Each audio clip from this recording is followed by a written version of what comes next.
क्या हुआ? जब एक मुस्लिम साधु को राम मंदिर में राम लला के दर्शन करने से रोक दिया गया और फिर उस मुस्लिम चमत्कारी साधु ने अपना जो चमत्कार दिखाया उसे देखकर मोदी सरकार के भी होश उड़ गए। और ये चमत्कार जानकर आपके भी पैरों तले जमीन खिसक जाएगी। जी हाँ दोस्तों, आपने बिल्कुल सही सुना है। एक मुस्लिम साधु को राम लला के दर्शन करने से रोक दिया गया। क्यों रोका गया, ये सच्चाई जानकर आपके भी रोंगटे खड़े हो जाएंगे। सबसे पहले, अगर आप एक सच्चे राम भक्त हैं और सनातनी हिंदू हैं तो वीडियो को लाइक करके कमेंट बॉक्स में जय श्री राम जरूर लिखें। और वीडियो की सच्चाई जानने के लिए पूरा वीडियो जरूर देखें, क्योंकि आधा अधूरा ज्ञान हमेशा खतरनाक होता है।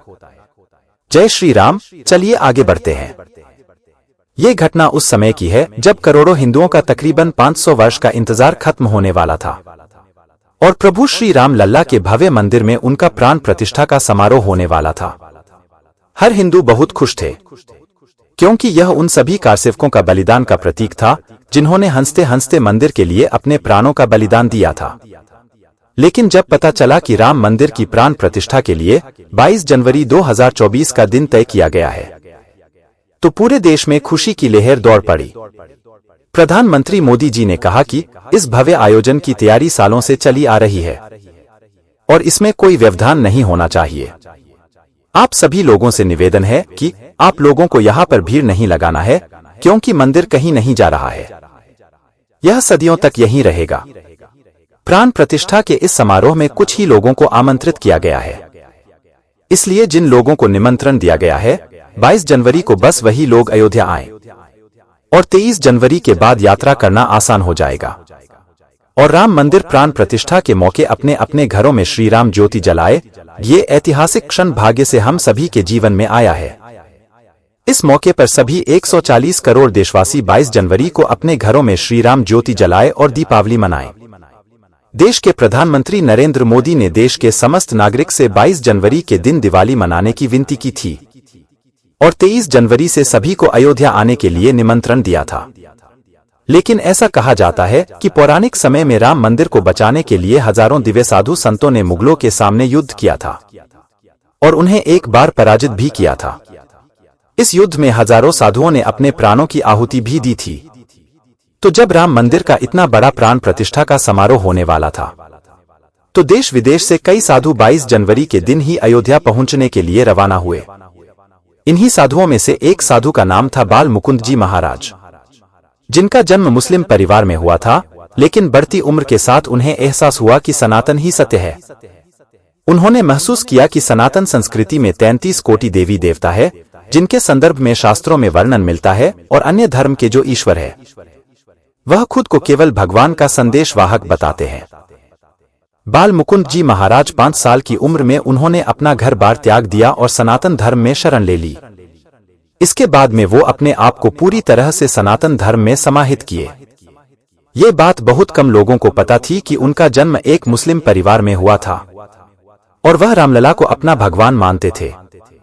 जब वे राम मंदिर के लिए रवाना हुए तो उनके अंदर एक गजब का उत्साह था।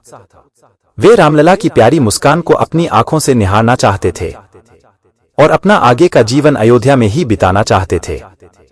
22 जनवरी 2024 को वह अयोध्या पहुंच गए। वे रामलला के दर्शन करना चाहते थे, लेकिन उस दिन किसी भी आम श्रद्धालु के लिए दर्शन खुले नहीं थे। इसलिए उन्होंने एक दिन का इंतजार किया और 23 जनवरी को वे प्रातःकाल ही जाकर लाइन में लग गए। लेकिन जब वे एंट्री गेट पर पहुंचे तब वहां पर सुरक्षा कर्मियों ने उनके एक हाथ पर उर्दू भाषा में कुछ लिखा हुआ देख लिया, जो बचपन के समय उनके माता पिता ने उनके हाथ पर बनवाया था। तब सुरक्षा कर्मियों को लगा कि कोई फर्जी साधु के भेष में हिंदू बनकर मंदिर में घुसने का प्रयास कर रहा है। उन्हें वे साधु महाराज कुछ गलत लग रहे थे और मंदिर की सुरक्षा को ध्यान में रखते हुए उन साधु महाराज को राम मंदिर में जाने से रोक दिया गया और पुलिस पूछताछ करने के इरादे से उन्हें पुलिस स्टेशन लेकर चली गई। यानी एक भक्त अपने भगवान से दूर हो गया, लेकिन किसी को भी इस बात का अंदाजा नहीं था कि आगे बहुत बड़ा चमत्कार होने वाला था, क्योंकि रामलला अपने भक्तों से बड़ा प्रेम करते हैं और उनके भक्त उनसे दूर चले जाए ये उन्हें बिल्कुल भी बर्दाश्त नहीं होता है, क्योंकि भगवान तो प्रेम और भक्ति के भूखे हैं। इसके बाद पुलिस वाले उन साधु महाराज को नजदीकी पुलिस चौकी पर ले गए। वहां पर उन्हें घंटों बिठाया और उनके साथ बड़ा ही गलत बर्ताव किया, क्योंकि सभी को लग रहा था कि यह कोई फर्जी बाबा है। लेकिन बाल मुकुंद जी महाराज का कहना था कि उनका जन्म भले ही मुस्लिम परिवार में हुआ है, परंतु वे सनातन को अपना चुके हैं। उनके रोम रोम में राम बसे हैं। तब सच का पता लगाने के लिए वहां पर एक दिग्गज पंडित को बुलाया गया, जिन्हें शास्त्रों का खूब ज्ञान था। तब उस विशेषज्ञ पंडित ने उन साधु महाराज की परीक्षा लेना शुरू कर दी। उन्होंने बाल मुकुंद जी से महामृत्युंजय मंत्र, 4 वेदों का अर्थ, 16 संस्कार व ऐसे हिंदू धर्म से संबंधित 10 सवाल पूछे, और उन्होंने एक एक सवाल का विस्तार से बहुत अच्छा जवाब दिया। ये देखकर सभी लोग हैरान हो गए और सभी को विश्वास हो गया कि इन साधु महाराज का जन्म भले मुस्लिम परिवार में हुआ हो, लेकिन अब यह पूरी तरह से सनातन को अपना चुके हैं और एक दिव्य चमत्कारी और एक सनातनी साधु महाराज बन चुके हैं। सभी ने उनके चरण स्पर्श किए और सम्मान पूर्वक पुनः उन्हें अयोध्या राम मंदिर दर्शन के लिए छोड़ दिया गया। लेकिन जब वे प्रातःकाल में राम मंदिर दर्शन के लिए लाइन में लगे थे, तब वहां भीड़ काफी कम थी, लेकिन दोपहर तक जब वे पुनः वहां पहुंचे तो भीड़ की संख्या काफी बढ़ चुकी थी, क्योंकि उस दिन तकरीबन 5 से 6 लाख श्रद्धालुओं ने रामलला के दर्शन किए थे। फिर भी राम नाम लेकर वह लाइन में लग गए, लेकिन कहते हैं ना कि भगवान कभी भी अपने भक्तों के साथ अत्याचार नहीं करते। वह उनकी परीक्षा लेते हैं, लेकिन जब भक्त उस परीक्षा में सफल हो जाता है तो उसकी न्याय पार भी वही लगाते हैं। ऐसे ही जब बाल मुकुंद जी महाराज दोपहर के समय रामलला के दर्शन के लिए लाइन में लगे हुए थे, तभी वहां पर एक छोटा सा बालक आया, जिसने उनका हाथ पकड़ा और एक अन्य रास्ते से उन्हें राम मंदिर के अंदर ले जाने लगा। वे चमत्कार अपनी आंखों से देख रहे थे कि कोई भी सुरक्षाकर्मी उस बच्चों को रोक नहीं रहे थे। उन्हें ऐसा लग रहा था मानो वह बच्चा मंदिर के मुख्य पुजारी से जुड़ा हुआ हो। कुछ ही देर में वह बच्चा उन्हें राम मंदिर के अंदर ले गया, जहां बाल मुकुंद जी ने रामलला के बहुत अच्छी तरह से दर्शन किए। लेकिन जब उस बच्चे को धन्यवाद कहना चाहा, तो बच्चा अचानक ही कहीं अंतर ध्यान हो गया। ऐसा लग रहा था मानो साक्षात रामलला उन्हें बिना किसी रोक टोक के मंदिर के अंदर तक छोड़ने आए। इसके बाद उन्होंने वहां पर उपस्थित कई सुरक्षा कर्मियों से उस बच्चे के बारे में पूछा, लेकिन सभी का कहना था कि आप तो मंदिर के अंदर अकेले आ रहे थे, आपके साथ कोई भी बच्चा नहीं था। ये चमत्कार देखकर उन दिव्य साधु महाराज के भी रोंगटे खड़े हो गए, क्योंकि जिस प्रकार कवि रसखान को भगवान श्री कृष्ण बाल स्वरूप में मिले थे, इस तरह से आज बाल मुकुंद जी को भी रामलला ने बाल स्वरूप में दर्शन दिए थे। यह उनके लिए यादगार का पल था। इससे हमें यह भी समझ आता है कि व्यक्ति का जन्म चाहे किसी भी धर्म में हुआ हो, चाहे किसी भी जाति में हुआ हो, मनुष्य धर्म और जाति के नाम पर भेदभाव कर सकता है, लेकिन भगवान की नजरों में हम सभी उनके बच्चे होते हैं और वह सभी भेदभाव को हटाकर अपने भक्तों को स्वीकार करते हैं और अपने भक्त को दर्शन भी देते हैं। ऐसे ही एक चमत्कारी घटना सुरेखा वर्मा नाम की एक राम भक्त के साथ भी हुई। जब वह 25 जनवरी के दिन रामलला के दर्शन करने के लिए अयोध्या पहुंची, तो वहां पर भक्तों की भारी भीड़ थी। उनके पास एक पर्स था, जिसके अंदर 26,000 रुपए रखे हुए थे। वह राम भक्ति में इतने लीन थी कि उस भीड़ में कब उनके हाथ से वह पर्स कहीं चला गया, उन्हें इस बात का अंदाजा नहीं हुआ। जब मंदिर के अंदर पहुंची, तब उन्होंने देखा कि उनका पर्स गायब हो चुका है, जिसके बाद वे एकदम से घबरा गए, क्योंकि घर जाने के सारे पैसे इस पर्स के अंदर थे। लेकिन उस समय उन्होंने पर्स को ढूंढने की बजाय प्रभु श्री राम के ऊपर विश्वास बनाए रखा और रामलला के बहुत अच्छी तरह से दर्शन किए। उनसे आग्रह किया कि मैं यहाँ पर आपकी शरण में आई हूँ, इसीलिए मेरी हर एक चीज की सुरक्षा करना आपकी जिम्मेदारी है।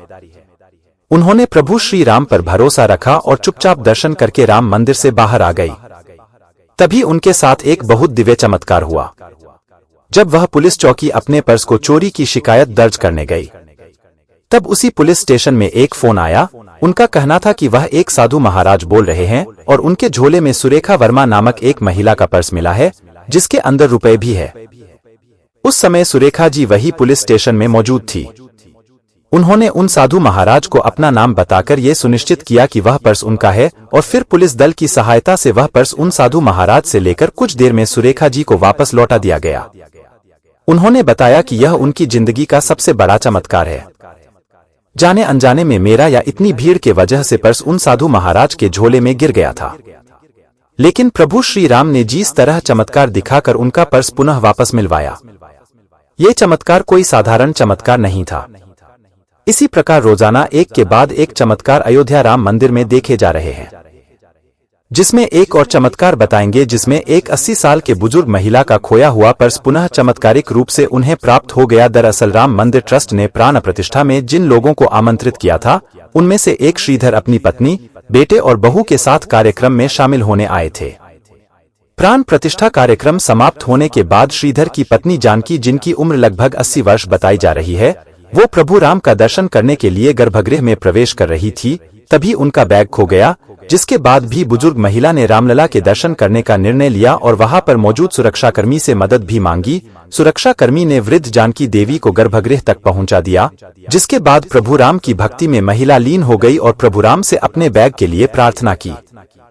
राम मंदिर ट्रस्ट के मुताबिक महिला के बैग में 550 रुपए और आधार कार्ड के साथ अन्य सामान भी थे, लेकिन महिला ने पैसे की फिक्र न करते हुए सबसे पहले रामलला के दर्शन करने का फैसला किया।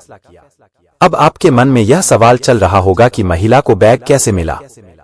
प्राण प्रतिष्ठा कार्यक्रम में उत्तराखंड के हरिद्वार के प्रेमानंद जी महाराज भी शामिल हुए थे। उनके झोले में वृद्ध महिला का बैग गिर गया। इसके बाद जब प्रेमानंद महाराज अपने आश्रम पहुंचे तो उन्हें महिला के बैग की जानकारी मिली, यानी राम मंदिर में खोया हुआ पर्स अयोध्या से 680 किलोमीटर दूर हरिद्वार में मिला। इस घटना के बाद लोगों में चर्चा शुरू हो गई है कि राम मंदिर की स्थापना के बाद रामराज्य भी वापस आ रहा है।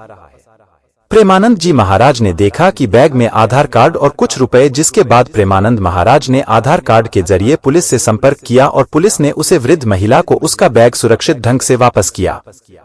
अब श्रीधर इस पूरी घटना को प्रभु राम की कृपा बता रहे हैं और प्रभु राम का चमत्कार बता रहे हैं।